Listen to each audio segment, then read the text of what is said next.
Close your eyes. Focus on your breath. Take a couple of good, long, deep in and out breaths. And notice where you feel the breathing process in the body.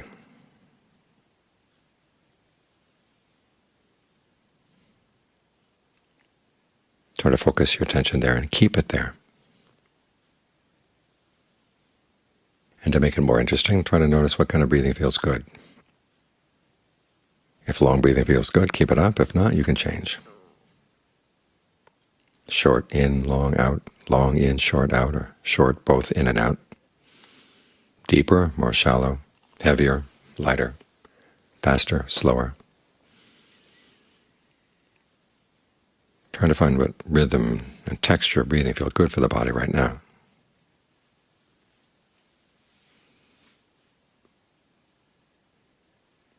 It's an important part of concentration that you have something that is interesting and pleasurable to stay with. Otherwise, the mind will resist and it'll go off someplace else. And we also need the strength that comes from that sense of well-being with the concentration as food for the practice. You may have noticed the contrast between the two chants just now. One was subject to aging, illness, death, separation, and the other one that says, "May I be happy." We're trying to find happiness in the midst of a world full of aging, illness, death, and separation. And the connection between those two thoughts, one which is a fact and the other is a hope, is the fact of that fifth contemplation. We're the owners of our actions. What we do will make a difference. So we realize that if we make our happiness depend on things that age, grow ill, and die, it's going to fall.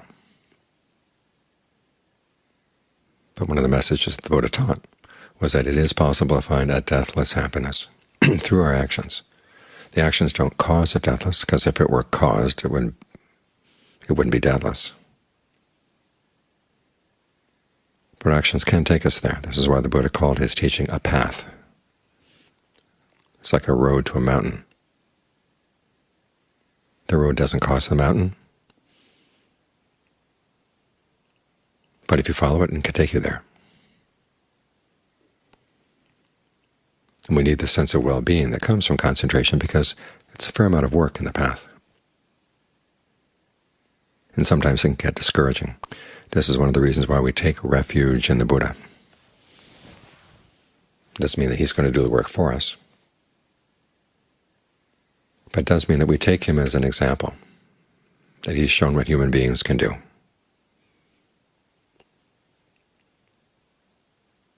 That through their efforts they can make a difference, and not only just a difference, an important difference.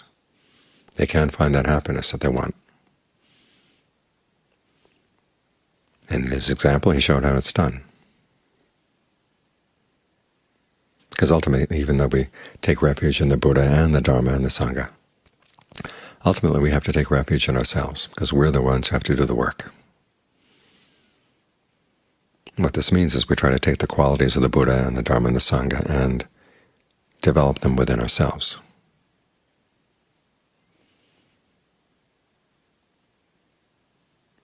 And as the Buddha said, he found his awakening through three qualities: being heedful, ardent, and resolute. These are qualities we all have to some extent. Heedfulness means realizing that there are dangers that we can avoid through our actions. This starts with simple things like just noticing there's a wild dog in the road, you get out of the way. That's heedfulness. Ardency is when you see that something is really worth doing well and you put your heart into doing it. And resolution, or being resolute, is a quality of sticking with things even when they get difficult. We all have these qualities to some extent. We wouldn't have made it here if we didn't have them to some extent. But the Buddha showed that you can develop them and they can take you far. So even though they involve a fair amount of work, the rewards are more than worth it.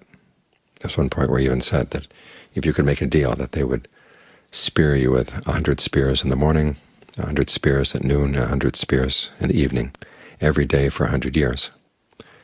But at the end of that 100 years, you'd get an awakening. He said it would be a good deal. Awakening is that amazing. The happiness that it brings, the well-being that it brings, is that amazing. He said you wouldn't even think that you would attain it through pain. Once you'd attained it, the experience of the awakening would have blotted out any sense that you were suffering or had suffered on the path. Fortunately, that's not what we have to do, but we do have to be ardent, resolute, and heedful. And so you need the concentration, the well-being of concentration to sustain you. Otherwise it gets dry and dull. So allow yourself to enjoy the breath. Think of it bathing all the cells in the body, bathing all the nerves, all the muscles, all the way down to the tips of the fingers, the tips of the toes.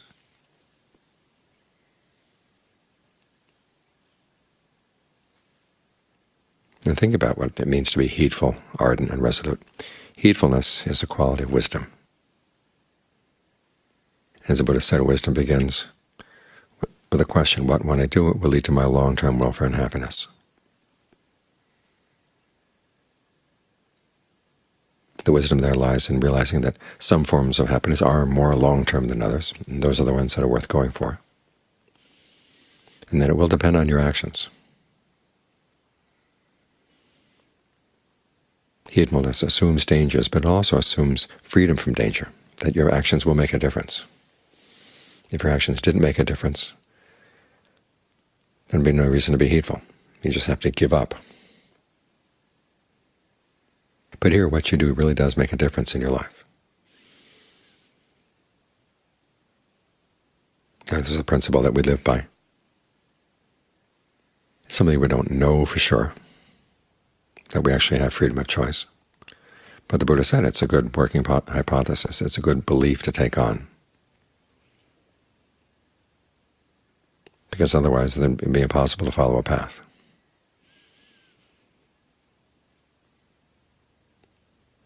So you realize you want a long-term happiness, and so you look at what you're doing that's leading in that direction. You also look at what you're doing that's leading in another direction.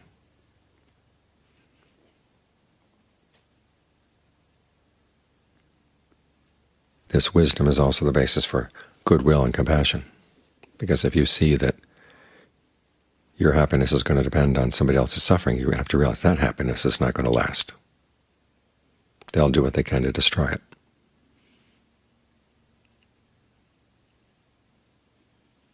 There's a story in the canon. King Basenadi is up in his apartment alone with his queen, Queen Malika, and in a tender moment he turns to her and asks, "Is there anyone you love more than yourself?" And you know what he's expecting. He wants her to say, "Yes, Your Majesty, I love you more than I love myself." But his queen is no fool. She says, "No, there's nobody I love more than myself, and how about you?" He has to admit that that's the case with him too. There's nobody he loves more than himself. So he goes down to see the Buddha. Reports the conversation. The Buddha said, she's right. You could search the entire world over and not find anybody you love more than yourself. At the same time, everybody else loves themselves just as fiercely. And the Buddha's conclusion, though, is not that this is a dog-eat-dog world. His conclusion is never harm anyone in your search for happiness. So heedfulness is also the basis for compassion. It's the basis for a third quality that is attributed to the Buddha, which is purity, which means that his actions really do avoid harming anybody. And that, he says, comes from very carefully looking at what you're doing before you do it, what you expect will happen. If you expect any harm, don't do it. While you're doing it, and if you see harm coming up, you stop. When it's done, if you realize that there was long-term harm, or harm that didn't come and didn't show up right away, you go and talk it over with someone else who's on the path, and then you resolve never to repeat that mistake. This applies to your words, your actions, and your thoughts. Although with your thoughts you don't have to talk it over to anybody else, you just realize that that was a harmful thought, feel ashamed of the fact that you've stooped to that kind of thought, and resolve not to repeat it. Again, this is based on heedfulness, realizing that you can't just go on good intentions. You have to develop your intentions so that they're skillful. In other words, they really do lead to well-being. And not just that you hope that they will lead to well-being or you would like them to lead to well-being, but you actually learn from trial and error what works and what doesn't work. All these qualities, wisdom, compassion, purity, come from that quality of heedfulness. As for ardency, this has its wisdom too, realizing that you listen to the Buddha's teachings and they're not just a matter of talking about or thinking about, but you really do want to give rise to them. It's that desire to find what's skillful in life, and the results, the good results of what's skillful. That's what's wise.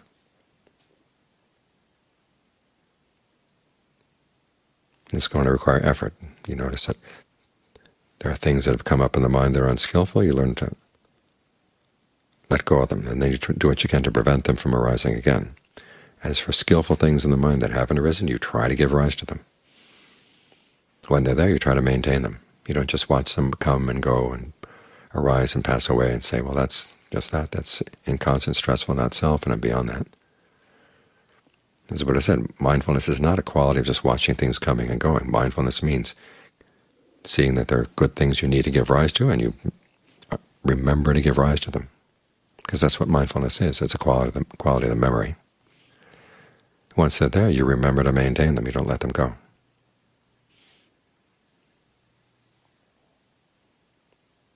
And from the resolution, you really stick with this over time. The results are going to take time, because the process of developing your discernment requires that you watch your actions again and again and again and start noticing things you didn't notice before. And your ability to see what's skillful and what's not will depend on your powers of concentration. So the concentration sustains you in the effort of resolution and heedfulness and ardency. It also makes you wiser, more sensitive.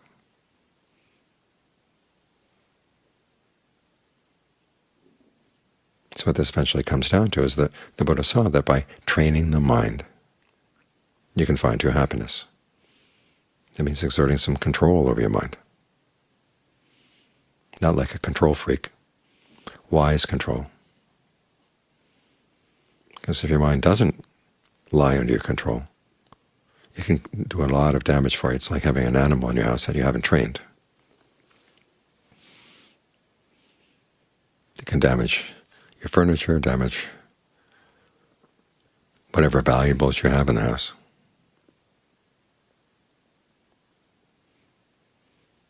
Because the mind, when it isn't trained, will just grasp after anything. It's not used to looking for the long term. It wants its immediate hit.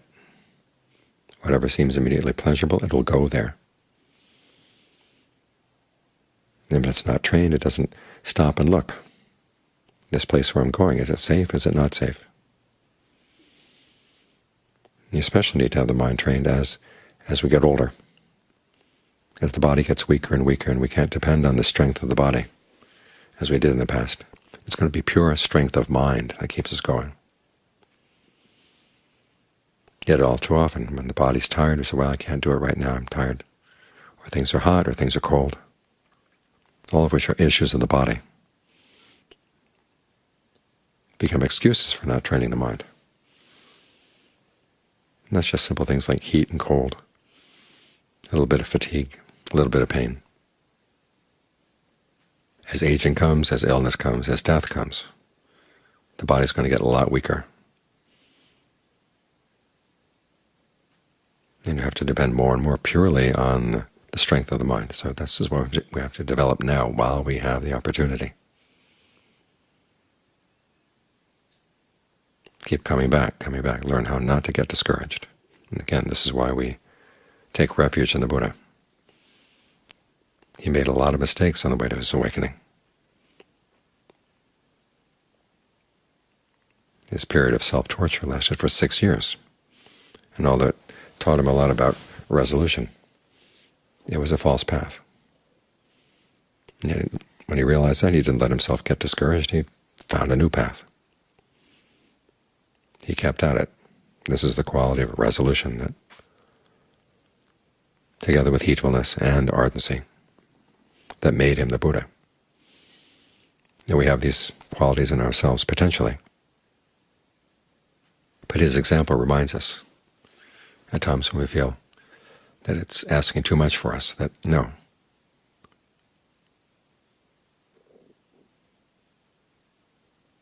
The happiness that lies at the end of the path more than will compensate for the effort that's put in to be heedful, ardent, and resolute. We have his example. We have the example of the noble Sangha, all the people who've gained awakening after listening to the Buddha's teachings. That can be done. Men, women, children, ordained, not ordained. That has been done many times before. We take refuge in those people. Those are the examples we set before ourselves. We don't set the typical examples that you see in the media for what happiness might be. We look for people who are more reliable and whose happiness is more genuine.